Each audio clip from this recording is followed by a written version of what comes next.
आसतु एक बाउंश गछर स्टोरी जानिबा। जड़े कृषक एक बाउंश बिहन बुणिले एवं यह बढ़ापी बहुत आशा कले। प्रतिदिन जल से मूल देले। प्रथम वर्ष किछि हैला नहीं, द्वितीय वर्ष मध्य किछि हैला नहीं, किंतु तथापि से बढ़ापी अभिवृद्धि होगापाई ता मूल पानी दे चली। तृतीय और चतुर्थ वर्ष मध्य किछि हैला नहीं। पड़ोशी मैंने परिहास कले एवं तांको उद्यम नष्ट हैला बोली ताको मूर्ख कही बहुत परिहास कले। तथापि कृषक हार मानिला नहीं।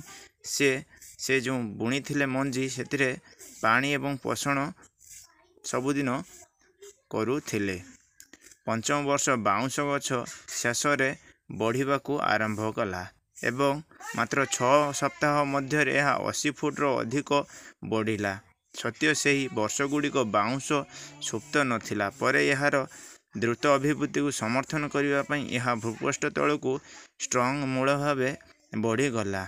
एथुरु शिखिले जे सफलता धैर्य एवं धैर्यर आवश्यक। केवल जेहेतु तुम प्रगति देखिपार ना, यार अर्थ नुहे जे यह घटू ना। तुमर स्वप्न को पूर्ण करने सठिक समय एवं धैर्यर सहित अपेक्षा करने पड़िबो।